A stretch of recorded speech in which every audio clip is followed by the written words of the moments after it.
Pemirsa, masker yang saya gunakan saat ini menjadi pertanda bahwa kekhawatiran, kecemasan masyarakat akhirnya menjadi kenyataan. Bahwa saat ini kasus COVID-19 dan juga Omikron begitu menaik tinggi atau melonjak drastis pemirsa. Seperti kita ketahui bahwa ID memang sudah mengatakan Indonesia sudah memasuki gelombang ketiga COVID-19. Bahkan Kementerian Kesehatan pun memang sebelumnya memprediksi peningkatan kasus akan terjadi di Februari 2022. Dan benar sekali terjadi. Di perumahan saya saja banyak sekali tetangga-tetangga saya yang sudah positif, bahkan menjadi pertanyaan bagaimana di tempat Anda. Kemungkinan hal tersebut juga terjadi. Jadi pertanyaannya adalah siapa? Masyarakat yang gagal atau pemerintah gagal dalam membuat skema atau rekayasa apapun untuk mengatasi COVID-19 di Indonesia. Ini akan saya bahas di malam hari ini. Pak Trubus, selamat malam, Assalamualaikum. Ini lagi-lagi kita harus memakai masker. Ini menjadi pertanda bahwa saat ini kita sudah harap-harap cemas ya Pak Trubus ya. Sekarang saat ini saya juga sudah tersambung lewat sambungan Zoom dengan dua narasumber saya. Mulai dari Pak Abraham Wirotomo, tenaga ahli utama KSP. Dan juga Ibu Dewi Sartika, Ketua Penanganan COVID-19 Jawa Barat. Ibu Dewi Sartika, Pak Abraham, selamat malam. Assalamualaikum. Ya, selamat malam. Assalamualaikum warahmatullahi wabarakatuh. Oke. Sebelum saya ke Pak Abraham, mungkin saya ke Ibu Dewi dulu. Ibu, di Jawa Barat seperti saat ini, angka COVID-19 berapa penambahannya? Apa saja yang sudah dilakukan untuk menangani ini? Kabarnya PTM juga dihentikan sementara waktu atau seperti apa, Bu? Ya, betul. Jadi apa yang sudah tadi disampaikan oleh Mbak Caca, begitu ya. Di Jawa Barat hari ini juga ada penambahan 7.690 dan kenaikan sudah dimulai dari tanggal 24 Januari. Kemudian juga keterisian rumah sakit kemarin di 26,26%, hari ini menjadi 28,37%, begitu. Dan di Jawa Barat sendiri level PPKM ada level 1 ada 10 kabupaten kota dan level 2 17 kabupaten kota. Kemudian kami terus tentu saja mendorong pelaksanaan vaksinasi dan sampai termasuk juga 3T ya, testing pada rata-rata sekitar 38.000 dari target 16.308 begitu. Kemudian vaksinasi sendiri untuk vaksinasi 1 di angka 87,51%. Vaksinasi 2 59,08% begitu. Kemudian lansianya untuk vaksinasi satunya 79,4%, vaksinasi 2-nya 49,26%. Begitu juga untuk anak-anak begitu. Iya, ditahan dulu Ibu Dewi, nanti ditahan juga seluruh narasumber saya. Sekarang kita cek biasanya kalau penambahan kasus apa yang paling terasa begitu perubahannya. Tentu saja Wisma Atlet. Keterisian di Wisma Atlet. Sekarang saya akan tanya rekan kami yang sudah siap mengabarkan dari sana, Yasmin, dipersilakan. Ya, selamat malam Caca, Anissa dan juga pemirsa. Benar sekali bahwa jumlah pasien positif COVID-19 yang dirawat di RSDC Wisma Atlet Kemayoran ini lagi-lagi mengalami peningkatan yang cukup drastis, di mana berdasarkan data terakhir saat ini terdapat sebanyak 5.588 pasien positif COVID-19 yang dirawat di RSDC Wisma Atlet Kemayoran. Artinya jika dibandingkan dengan data kemarin, ini terdapat peningkatan sebanyak 191 pasien atau lebih tepatnya dari 5.309 pasien.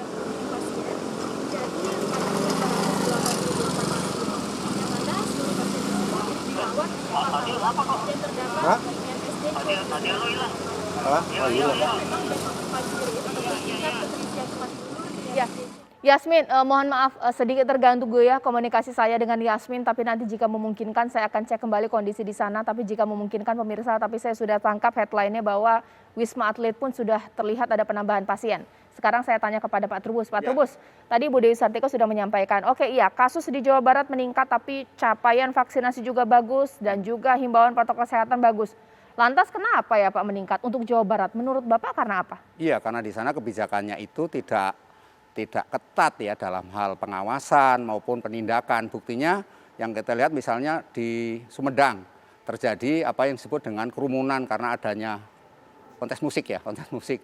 Kemudian yang Imlek tahun baru kemarin juga di Mall Bandung juga terjadi kerumunan yang sangat banyak lah menurut saya itu. Nah, inilah salah satu kemudian akibat kebijakan yang tidak tegas, maka yang terjadi masyarakat berkerumun berdundun. Karena sesungguhnya ketika terjadi satu aktivitas, misalnya ada konser musik misalnya, kan masyarakat datang itu kan sudah bisa diantisipasi baik oleh panitia maupun oleh petugas di lapangan, gugus tugas COVID juga ada di situ. Artinya di situ harus ada bisa pembubaran lah, setidaknya dibubarkan. Tapi ini yang terjadi tidak, Mbak. Saya langsung tanggapin ya Pak ya, kita tanya ya. Iya. Bu Dewi, penanganan COVID-19 kan memang tidak melulu dengan himbauan prokes, ya itu pragmatis ya. Apalagi juga dengan memvaksin masyarakatnya. Yang kerumunan ini dikatakan Pak Trubus ini yang apakah ini menjadi sebuah bentuk kebablasan dari pemerintah di daerah atau bagaimana, Bu? Ya, sebetulnya itu juga sudah dilakukan penindakan begitu ya. Jadi kita memang masyarakatnya sendiri juga dalam hal ini perlu terus ditingkatkan terkait dengan kedisiplinan beserta juga peduli lindungi, barangkali ini juga harus dilakukan pengetatan begitu. Di beberapa tempat sudah kami lakukan, tetapi memang ada beberapa tempat juga yang kami akui memang seperti yang terjadi kemarin begitu. Oke. Sekarang mungkin menarik saya bahas mengenai peduli lindungi. Pak Trubus, sebenarnya peduli lindungi kita men-scan bahwa kita berada di tempat tersebut dalam kondisi aman. Karena mungkin kita tidak demam dan juga lain-lain. Kita juga sudah divaksin dan lain-lain.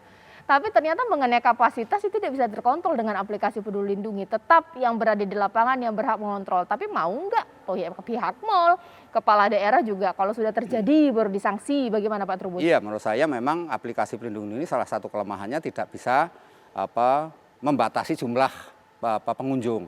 Nah, karena itu pengunjung sangat ditentukan para pengelola tempat hiburan ataupun mal-mal itu yang harus tegas harusnya.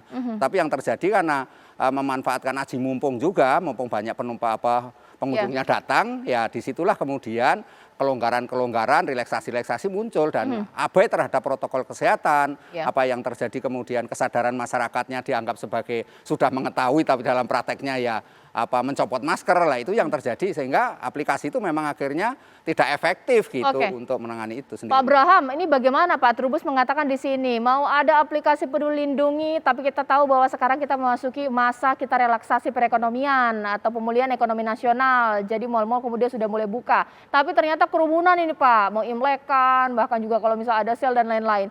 Ini yang terjadi Pak, angka COVID-19 meningkat. Ini bagaimana kalau pemerintah dianggap gagal?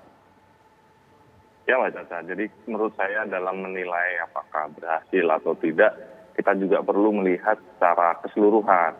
Jadi perlu diketahui bahwa karena pemerintah Indonesia menerapkan kebijakan karantina yang ketat, ketika dari WHO pada tanggal 26 November mengatakan Omicron sebagai varian of concern, tanggal 28 November pemerintah Indonesia langsung memperketat pintu-pintu kita. Nah, hasilnya apa keberhasilan tersebut?